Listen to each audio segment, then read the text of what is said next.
નમસ્કાર મિત્રો, infra carrier એકેડમીમાં આપનું હાર્દિક સ્વાગત છે। મિત્રો, પ્રથમ મારો પરિચય આપું। હું પ્રોફેસર દર્શન કાનાણી, સિવિલ એન્જિનિયરિંગ ડિપાર્ટમેન્ટ અને લગભગ 5 વર્ષથી આસિસ્ટન્ટ પ્રોફેસર તરીકેનો બહોળો અનુભવ ધરાવું છું। મિત્રો, આજે આપણે સમજવું છે કે સિવિલ એન્જિનિયરિંગ રિલેટેડ જીપીએસસીની લેટેસ્ટમાં GS class 1-2 and road and building department class 2ની એક્ઝામ આવવાની છે। એ એક્ઝામમાં કઈ રીતે હોય છે, કેવી રીતે આપણે એક્ઝામની પ્રિપેરેશન કરવી, તેનો આ માહિતીસભર વિડીયો આજે અમે તમારી સમક્ષ લઈને આવ્યા છીએ। તો મિત્રો, આજે આપણે જોવું છે, આજના લેક્ચરમાં આપણે માહિતી લેવી છે covered information about the exam. First of all કે કઈ એક્ઝામ છે, નેક્સ્ટ કે કઈ પોસ્ટ માટે છે, third one in which department can be exam is conducted and which salary, કે સૌથી મોટો પ્રશ્ન હોય કે કોઈ બી ડિપાર્ટમેન્ટમાં સેલરી કેટલી છે। હવે નેક્સ્ટ કેટલી જગ્યા માટે એક્ઝામ લેવાની છે, ત્યારબાદ કઈ લાયકાત હોવી જોઈએ એક્ઝામ માટે, મારી પાસે કઈ લાયકાત હોવી જોઈએ, કેટલી ઉંમર હોવી જોઈએ એક્ઝામ આપવા માટે, એક્ઝામ ક્યારે લેવાશે એન્ડ નેક્સ્ટ એક્ઝામનો સિલેબસ શું હશે, અને સાથે સાથે આ એક્ઝામનું મેરિટ કેવી રીતે બનશે, કે જે સૌથી વધારે મિત્રો આપણને ગૂંચવતો પ્રશ્ન હોય છે કે એક્ઝામ ક્યારે લેવાશે મને ખબર હશે, એક્ઝામ કેવી રીતે પેટર્નથી લેવાશે મને ખબર હશે, પણ વિદ્યાર્થી મિત્રોને તે સૌથી વધારે સમજવાનું છે કે મેરિટ કેવી રીતે બનશે।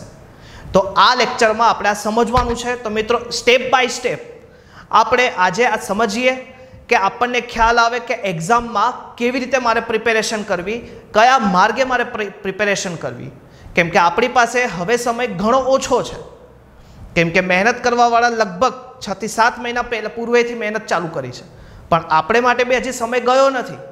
આપણે પણ એ લોકોની સમક્ષ રહીને સાથેથી સાથ લઈને મહેનત કરવાની છે। તો આજના લેક્ચરમાં આપણે સમજીએ કે કેવી રીતે આપણે આગળ વધીએ। તો ફર્સ્ટ ઓફ ઓલ આજના લેક્ચરમાં આપણે સ્ટાર્ટ કરીએ। તો એક્ઝામ કઈ છે, તો કે assistant engineering civil department class 2 road and building department, કે રોડ એન્ડ બિલ્ડિંગ ડિપાર્ટમેન્ટની શું છે એક્ઝામ છે ક્લાસ 2ની। નેક્સ્ટ એડવર્ટાઇઝ નંબર, કે એક્ઝામ માટે ઓલવેઝ જીપીએસસીના એક્ઝામ માટે એડવર્ટાઇઝ નંબર હોય કે એડવર્ટાઇઝ નંબર થકી તમે એમનું રિઝલ્ટ જાણી શકો અને આગળની જે બી પ્રોસેસ છે જીપીએસસીની એ એડવર્ટાઇઝ નંબર દ્વારા જ આપણે જાણી શકીએ છીએ। તો આ એક્ઝામનો એડવર્ટાઇઝ નંબર છે કે GPSC/2022-23 એન્ડ 15 નંબર શું છે એક્ઝામ નંબર્સ। પોસ્ટ કઈ મળશે તમે એક્ઝામ ક્લિયર કરશો, તો assistant engineering class 2 road and building department class, તો કે હમણાં જ આપણે જોયું ક્લાસ 2 એક્ઝામ હશે। ડિપાર્ટમેન્ટ કયો હશે, તો કે રોડ એન્ડ બિલ્ડિંગ ડિપાર્ટમેન્ટ।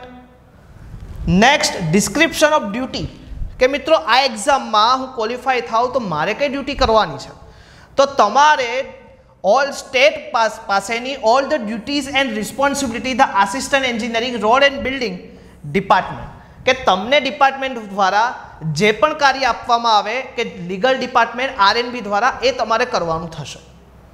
હા, એની પહેલાં તમને શીખાડશે કે સાથે રહીને કઈ રીતે કરવું, આફ્ટર ધેટ તમને ડિપાર્ટમેન્ટ એલોટ કરશે, એટલે એની કોઈ ચિંતા અત્યારથી આપણે કરવાની નથી।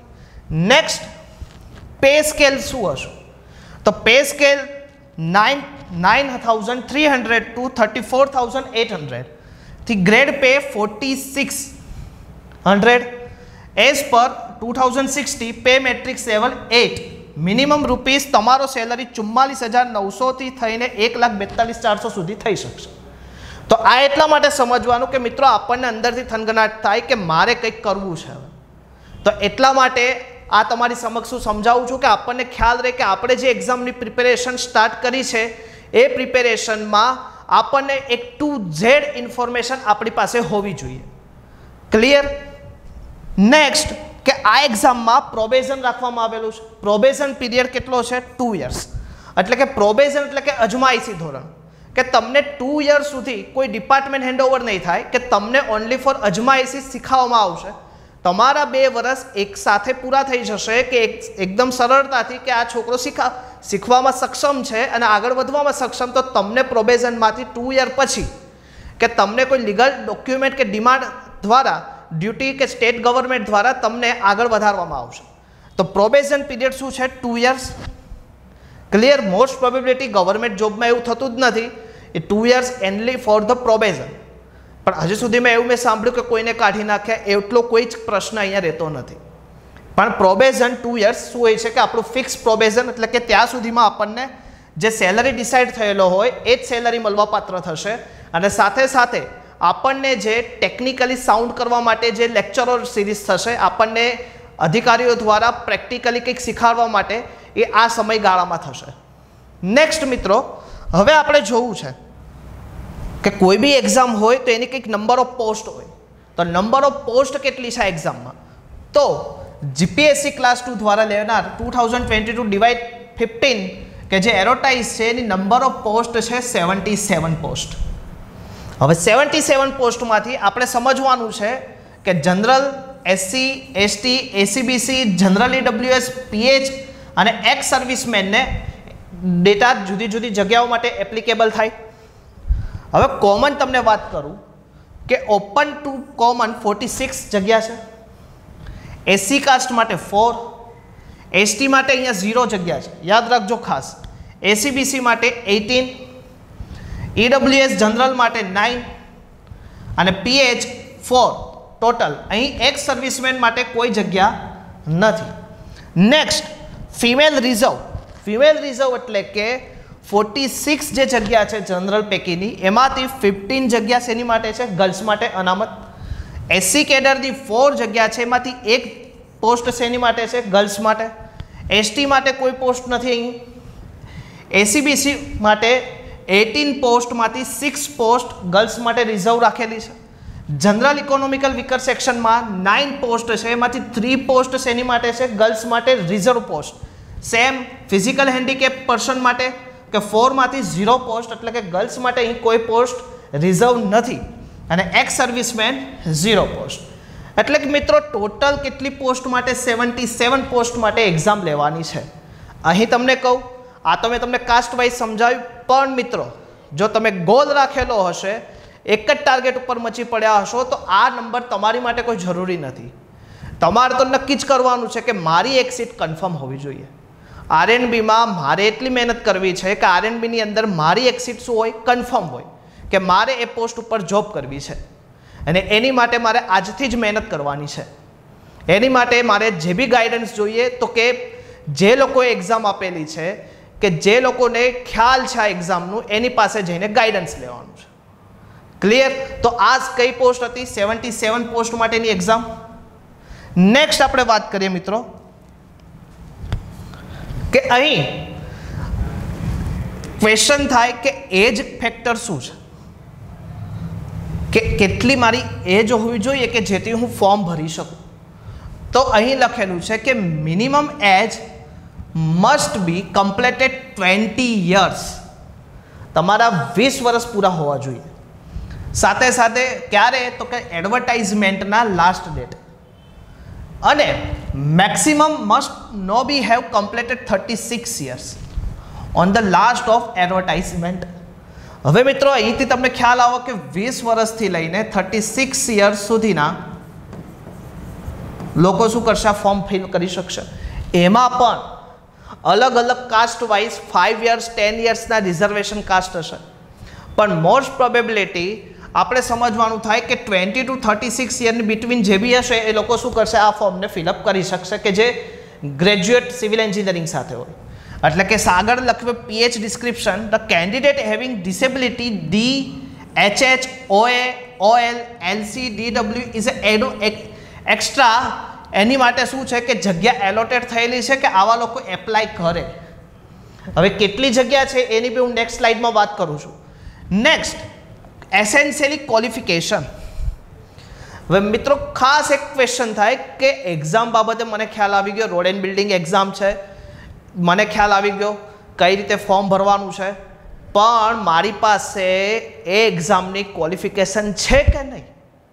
તો એની માટે વાત છે કે university institution established to incorporated by under the central and state act. તમારી પાસે સિવિલ એન્જિનિયરિંગની ડિગ્રી હોવી જોઈએ, as well as B civil or BTech સિવિલ. આ સિવાયની ગવર્મેન્ટ યુજીસી અથવા તો સ્ટેટ ગવર્મેન્ટ દ્વારા એપ્રુવ થયેલી કોઈ બી યુનિવર્સિટી પૈકીની કોઈ બી સંસ્થામાંથી તમે આ ડિગ્રી શું કરેલી હોવી જોઈએ? BE civil and BTech civil engineering, BSc civil engineering કોઈ બી પૈકીની હોવી જોઈએ. 4 વર્ષનો ફૂલ પેસ કોર્સ હોવો જોઈએ. નેક્સ્ટ, એક્સપિરિયન્સ એન્ડ ડિસ્ક્રિપ્શન, કે આ પોસ્ટ માટે મિત્રો કોઈ એક્સપિરિયન્સની જરૂર નથી, કે તમે ફ્રેશલી પાસ થયા છો, તમને જીપીએસસીમાં જવાનો ચાન્સ આ બહુ જ ખાસ રીતે રેર એન્ડ રેર કેસમાં મળતો હોય છે. એટલે મિત્રો આ પોસ્ટ માટે આપણી પાસે કોઈ એક્સપિરિયન્સની ગવર્મેન્ટને જરૂર નથી. એટલે ખાસ અહીંયા રિનોટેડ કર્યું છે, experience and description, no experience is required. એટલે કે કોઈ એક્સપિરિયન્સને અહીંયા આપણે જરૂર નથી. Any other condition, the candidate shall carefully read an advertisement number, name of the post before applying online. કે ઓલરેડી તમે લોકોએ એપ્લિકેશન કરી જ દીધી છે.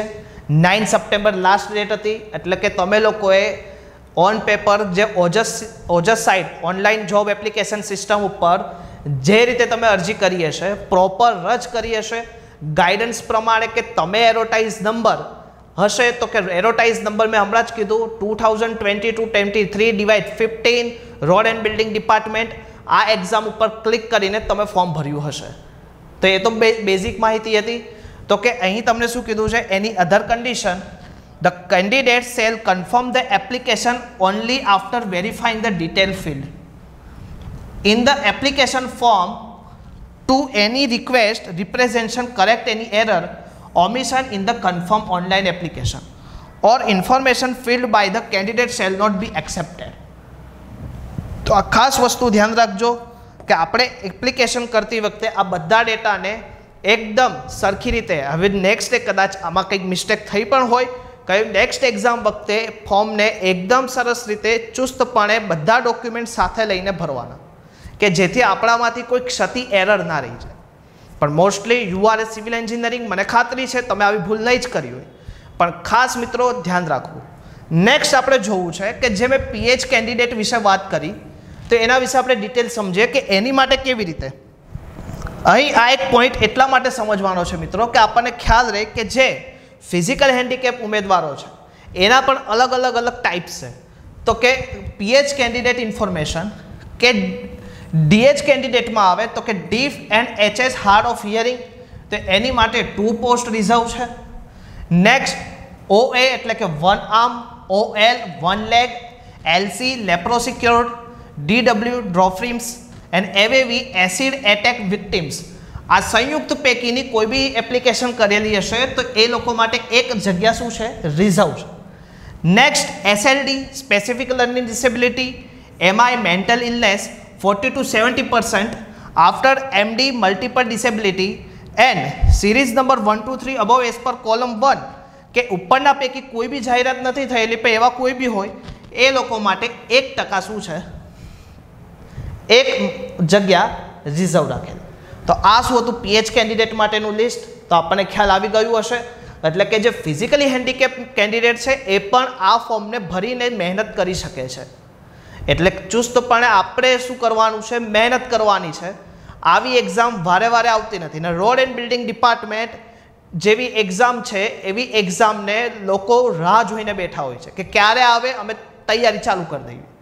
એટલે આપણી માટે આ ઓપોર્ચ્યુનિટી છે, અને આ ઓપોર્ચ્યુનિટીને આપણે ખૂબ જ ખંતથી અને મહેનતથી લેવાની છે. તો મિત્રો આપણે સમજી ગયા. નેક્સ્ટ હવે સમજવું છે કે જે સૌથી ઇમ્પોર્ટન્ટ ક્વેશ્ચન છે કે એક્ઝામ લેવાશે ક્યારે. તો જીપીએસસીએ એડવર્ટાઇઝ આપતા પહેલાં ટેન્ટેટિવ ડેટ્સનું એક લિસ્ટ પણ આપણી સમક્ષ મૂકેલું છે. તો જોઈએ તો કે ટેન્ટેટિવ ડેટ્સ તો 21 જાન્યુઆરી એટલે કે 29/1/2023 એપ્રોક્સિમેટલી આ એક્ઝામની પ્રિલિમ એક્ઝામ થશે. નેક્સ્ટ કે ટેન્ટેટિવ મંથ પર પ્રિલિમ ટેસ્ટ જે થઈ હશે એનું રિઝલ્ટ તમારે આવશે March 2023. After the tentative 1 month, એના મંથ પછી જુલાઈ 2023માં તમારું ઇન્ટરવ્યૂ કન્ડક્ટ થશે, અને ઇન્ટરવ્યૂ થયાના final result will be publish during the 10 working day after your interview. એટલે કે લગભગ તમે આવતા હવે જૂન જુલાઈ ઓગસ્ટ સુધીમાં આ સમગ્ર પોસ્ટનું 23માં તમારું આનું રિઝલ્ટ શું થશે ડિક્લેર થઈ જશે. Next just minute. August 23 clear. તો આપણને ખ્યાલ આવી ગયો. મૂળ આપણે આને ટાર્ગેટ રાખવાનું છે. 21 જાન્યુઆરી આપણી માટે અત્યારથી જ એક ફિક્સ હોવું જોઈએ જે લોકો તૈયારી કરવા માંગે છે કે 21 જાન્યુઆરી 2023 આપણી માટે ડેડલાઇન છે. એટલે કે અત્યારે હવેથી આપણી પાસે સમય ખૂબ જ ઓછો કહેવાય કે આપણે જે તૈયારી કરવાની છે અને કયા લેવલે કરવાની છે એની માટે અત્યારથી જ મહેનત ચાલુ કરી દેવી પડે. નેક્સ્ટ આપણે જોઈએ કે તમને ખ્યાલ આવી ગયો કે ટેન્ટેટિવ શેડ્યુલ કઈ રીતનું છે, કે એક્ઝામ કઈ પેટર્નથી લેવાની છે. પણ નેક્સ્ટ મોસ્ટ ક્વેશ્ચન કે જે વિદ્યાર્થીઓને સૌથી વધારે અગત્યનો ક્વેશ્ચન હોય છે કે સિલેબસ શું હશે. તો હું તમને અહીંયા ડિસ્ક્રિપ્શનમાં થોડુંક કહી દઉં કે મિત્રો આ એક્ઝામ જે આપણી એક્ઝામ પ્રિલિમ એક્ઝામ જે લેવાશે એમાં ટોટલ 300 માર્ક્સનું પેપર હશે. આ 300 માર્ક્સના પેપરમાંથી 100 માર્ક્સ એ હશે જનરલ સ્ટડી,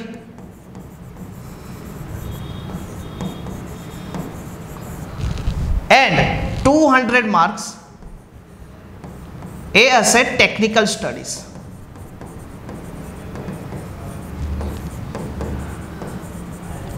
ઓકે, એટલે કે 100 general study and 200 technical studies. એટલે કે આ બંનેના આપણે સિલેબસ જોવાના થશે. તો નેક્સ્ટ સ્લાઇડમાં આપણે જોઈએ પાર્ટ 1 કે જે syllabus of preliminary test part. હવે અહીં એક્ઝામનું મીડિયમ ટોટલી ગુજરાતી રહેશે અને માર્ક્સ હશે એના 100 માર્ક્સ. કયા કયા ટોપિક કવર થશે? First of all geography, Indian physical, economy, social, natural resources and related topic with special reference of Gujarat. કે ગુજરાતને રેફરન્સમાં લઈને geography, India and physical, economy, આર્થિક વ્યવસ્થા, સામાજિક અને નેચરલ રિસોર્સિસ બાબતનું રેફરન્સ લઈને ગુજરાતમાંથી આપણે એક્ઝામ થશે. Next cultural, art and cultural, Indian literature, religion, art and architecture with special reference to Gujarat. હવે એક એક એક્ઝામમાં જો કે special reference to Gujarat, special reference to Gujarat એટલે કે આ એક્ઝામમાં ગુજરાતને રેફરન્સ તરીકે લીધું છે. એટલે કે કોઈ બી વસ્તુ તમે રીડ કરતા હોય, આર્ટ એન્ડ કલ્ચર વાંચતા હોય તો પહેલું તમારે ગુજરાત વિશે તો ડિટેલ સ્ટડી હોવું જોઈએ. આફ્ટર ધેટ તમે ભારતની સ્ટડી કરો ઇઝ ઓકે, બટ ગુજરાતનું બેઝિક નોલેજ તમારી પાસે હોવું જોઈએ. Next history of India with special reference to Gujarat, Indian economy and planning, Indian polity as well as the constitution of the India. અહીંયા mistake, general mental ability, aptitude test, general science, environment and information and communication technology recently જે સૌથી વધારે આપણે થયું છે ICT, as well as daily event, regional, national and international important including sports. એટલે કે એને તમે લોકો કહો છો કરંટ અફેર.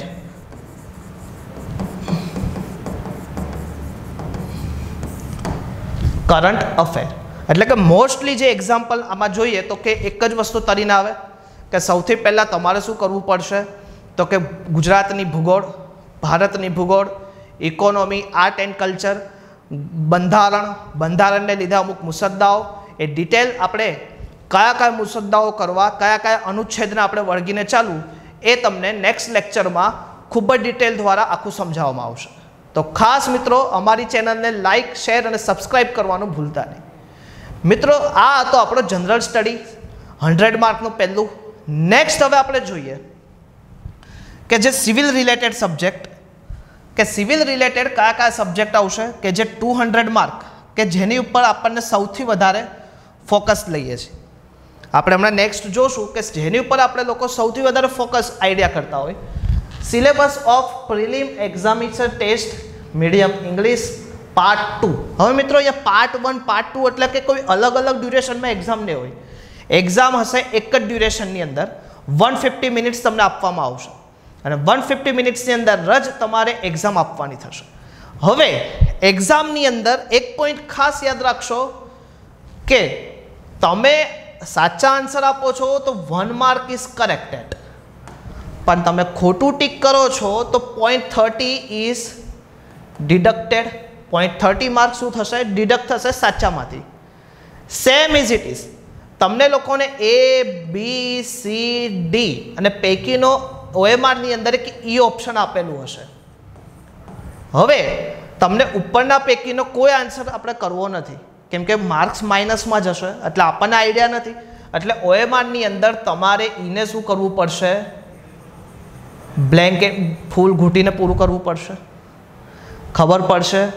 એટલે આપણે લોકોએ ખાસ આપણે મોક ટેસ્ટનું બી આયોજન કરશું કે જેથી તમને એક્ઝામ કેવી રીતે આપવી એનું બહુ જ ડિટેલપૂર્વક ખ્યાલ આવી શકે. પર્સનલી ટીચ પણ કરશું કે પર્સનલી એમાં ઇન્ટરેસ્ટ લઈને ડિપાર્ટમેન્ટના અધિકારીઓ દ્વારા એને રિસન્ટલી એક્ઝામ કેવી રીતે પાસ કરી છે એનો પણ તમને બહોળો અનુભવ મળશે. હવે નેક્સ્ટ કે મિત્રો કયા કયા ટોપિક આપણે જોવા પડશે.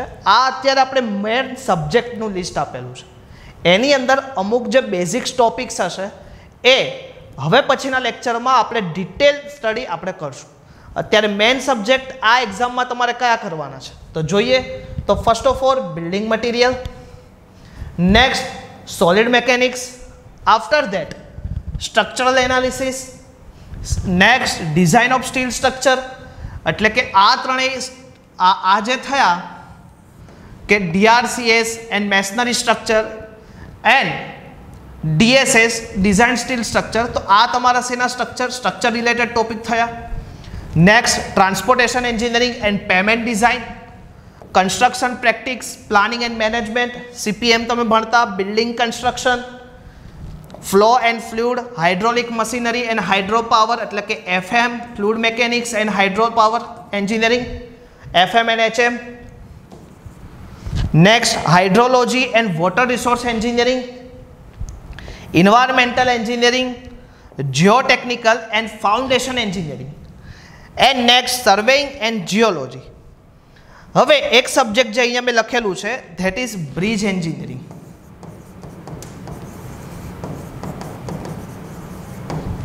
મિત્રો અમુક ટોપિક આમાંથી એવા છે કે એ ટોપિકની અંદરથી બેઝિક્સ તમે પ્રીવિયસ યરના પેપર લઈ લેશો તો એની અંદર બેઝિક્સ આજુબાજુના ટોપિકને રિલેટેડ ક્વેશ્ચન હોય જ છે. એટલે પહેલેથી એવા 100 માર્ક્સમાંથી કે 200 માર્ક્સમાંથી એવા 1 લાઇનર ક્વેશ્ચનો કે એ ટોપિકની અંદરથી ગોઠવાયેલા છે આપણે શીખવાના છે. એની માટે અલગ અલગ કન્વેન્શનલ મેથડની બુક્સ હોય એ અમે તમને ગાઈડ કરશું, એ પ્રમાણે તમારે લાવી દેવાની અને સોલ્વ અત્યારથી જ ચાલુ કરી દેવાનું. ક્લિયર? નેક્સ્ટ મિત્રો આપણે વાત કરીએ કે તમે આ બધા સ્ટડી કરી દીધું, general study part 1, part 2 already બધું સ્ટડી કર્યું, એક્ઝામ આપી દીધી. હવે એક્ઝામ આપ્યા પછી રિઝલ્ટ કેવી રીતે આવશે? રિઝલ્ટ મારે જાણવું હોય, રિઝલ્ટ મારે અનુસરવું હોય તો કેવી રીતે કહી શકું? તો મિત્રો એની એક રીત આજે હું તમને શીખવાડવાનો છું. આપણે જોઈએ એક સ્ટુડન્ટ છે XYZ કરીને હશે. આપણે અત્યારે એનું એક્સનું ઉદાહરણ લઈએ કે એક્સ કરીને એક સ્ટુડન્ટ છે, એણે RNBની એક્ઝામ આપી. હવે RNBની એક્ઝામ આપી એટલે હું અત્યારે એને બે ભાગમાં ડિવાઈડ કરું છું કે 100 માર્ક એને જનરલ સ્ટડીઝને હતી અને 200 માર્ક્સ એને શું હતી? Technical study. હવે એ સ્ટુડન્ટ્સને 100માંથી 100 out of for example A 20 marks એને કવર કર્યા અને ટેકનિકલ સ્ટડીમાંથી 200 આઉટ ઓફ એને કેટલા માર્ક્સ કન્સિડર કર્યા? 100 માર્ક્સ. તો ટોટલ એને આઉટ ઓફ 300માંથી કેટલા માર્ક કન્સિડર કર્યા? 120 આઉટ ઓફ 300. ક્લિયર? ક્લિયર ખબર પડી કે 300 આઉટ ઓફ કેટલા એને કન્સિડર? 120. નેક્સ્ટ હવે કટ ઓફ હતું 108.75 સમથિંગ. કટ ઓફ વિશે બી હું તમને પ્રીવિયસ લેક્ચર મારો હશે અને નેક્સ્ટ લેક્ચરમાં હું આખું ડિટેલ સ્ટડી લઈને રિઝલ્ટનું એનાલિસિસ કરવા આવીશ કે જ્યારે હું તમને ખબર પડે કે 108.75 અત્યારે મેં એઝ્યુમ કર્યું કે કટ ઓફ માર્ક્સ હતા, એટલે કે આ સ્ટુડન્ટ્સને કેટલા હતા પ્રિલિમ એક્ઝામમાં? એટલે કે આ જે ફેઝ હતો એક પ્રિલિમ એક્ઝામ ફેઝ હતો, PE કહું અથવા તો ઘણી વખત PT બી કહી શકાય, પ્રિલિમિનરી ટેસ્ટ. પ્રિલિમિનરી ટેસ્ટમાંથી એને 120 હતા, કટ ઓફ માર્ક 108, તો you are qualified to next exam interview. હવે ઇન્ટરવ્યૂ તમારું 100 માર્ક્સનું થયું. 100 માર્ક્સમાંથી એ સ્ટુડન્ટ્સને ઇન્ટરવ્યુઅરે 60 માર્ક્સ આપ્યા ફોર એક્ઝામ્પલ. એટલે કે હવે તમારા ઇન્ટરવ્યૂમાં કેટલા થયા? 100 આઉટ ઓફ 60 માર્ક્સ. જીપીએસસીના ન્યૂ રૂલ્સ મુજબ એવી વાત થયેલી છે કે 300 માર્ક્સમાંથી 50% કન્સિડર કરો તો તમારા કેટલા માર્ક્સ થવા જોઈએ? 50%. અહીંયા સમજવાની ખાસ વાત છે કે 300માંથી તમે જેટલા માર્ક્સ લાવ્યા એ તમારા રિઝલ્ટની અંદર 50%માં આવવા જોઈએ, અને 100 માર્ક્સ ઇન્ટરવ્યૂમાં તમે જેટલા માર્ક્સ લાવ્યા એના 50% માર્ક્સ કન્સિડર થશે. હવે 300માં 50 માર્ક્સ કન્સિડર કરવા હોય તો તમારે શું કરવું પડે? 300/6. એટલે શું થઈ જાય? 300માંથી 300 માર્ક લાવાય એના ભાગ્યા 6 કરો તો તમારા શું થાય? 50 માર્ક થાય મેરિટમાં. સેમ ઇઝ ઇટ ઇઝ 100 માર્ક્સમાંથી એટલે કે 100/2 કરો તો તમારા કેટલા માર્ક્સ થાય? 50 માર્ક્સ. એટલે 50 + 50 એટલે 100 માર્ક્સ થઈ ગયા. હવે સેમ ઇઝ ઇટ આપણે એક્સ નામના સ્ટુડન્ટ્સની વાત કરી હતી. એક્સ નામના સ્ટુડન્ટ્સને 300માંથી કેટલા માર્ક્સ હતા? 120 માર્ક્સ. એટલે હમણાં જ આપણે વાત કરી 120/6 એટલે કેટલા થશે એના? 20 માર્ક્સ આઉટ ઓફ 50%. અને એના મૌખિકમાં માર્ક્સ કેટલા હતા? તો કે 60. તો 60/2 તો એના માર્ક્સ કેટલા થયા? 30. તો તમારા 20 and 30 તો બંનેનું ડિવાઈડ કરો. 20 + 30 તો કેટલા થયા? 50 માર્ક્સ. શું થયું તમારું આન્સર? તો 50 માર્ક્સ એનું કટ ઓફ મેરિટ થયું. અને એ જે માર્ક આવશે એ તમારા શેમાં ગણાશે? મેરિટમાં ગણાશે. હવે કોઈ એક્ઝામની અંદર આ મેરિટ 48 માર્ક્સ માટે અટક્યું હશે જનરલ માટે, તો you R A qualified to this exam. એટલે મિત્રો ખાસ તમને આ ચિતાર એટલા માટે મારે સમજાવવાનો હતો કે આપણને ખ્યાલ રહે કે આપણે કેવી રીતે મહેનત કરવાની છે, કે આપણે કયા સ્ટેજ વાઇઝ આપણે મહેનત કરશું તો આપણને ખ્યાલ રહેશે કે મારે લેખિતમાં કેવી રીતે ખેંચવાના, કે પ્રિલિમિનરી ટેસ્ટમાંથી હું કેટલા મેક્સિમમ ખેંચી શકું, અને આફ્ટર ધેટ મારે કેવી રીતે પ્રોપર ચેનથી તૈયારી કરવી પડશે કે જેથી હું શું કરીશ? ઇન્ટરવ્યૂમાં મેક્સિમમ માર્ક કવર કરી શકીશ. એટલે ખાસ મિત્રો આપણે આ દ્વારા એટલું જ સમજવાનું છે કે એક્ઝામ માટે બી કોન્ફિડન્સ લઈને આપણે લોકોએ સ્ટેપ બાય સ્ટેપ મહેનત કરવાની છે. તો ખાસ મિત્રો નેક્સ્ટ ટાઈમ ફરીથી આપણે મળશું ત્યારે અલાયદા ટોપિક સાથે સ્ટેપ બાય સ્ટેપ સિસ્ટમેટિકલી અને સ્માર્ટનેસ મહેનત સાથે ઇન્ફ્રા કેરિયર એકેડમીના કોચિંગ ક્લાસ ઉપર આપણે ઓનલાઈન માધ્યમથી મળતા રહીશું. ત્યાં સુધી મિત્રો આપ સૌને અમારી ચેનલને લાઈક કરો, શેર કરો અને સબસ્ક્રાઈબ કરો. ઠીક છે મિત્રો, તો નેક્સ્ટ ટાઈમ આપણે ફરીથી મળશું. ત્યાં સુધી મિત્રો જય હિન્દ, જય ભારત, ભારત માતા કી જય. નમસ્કાર.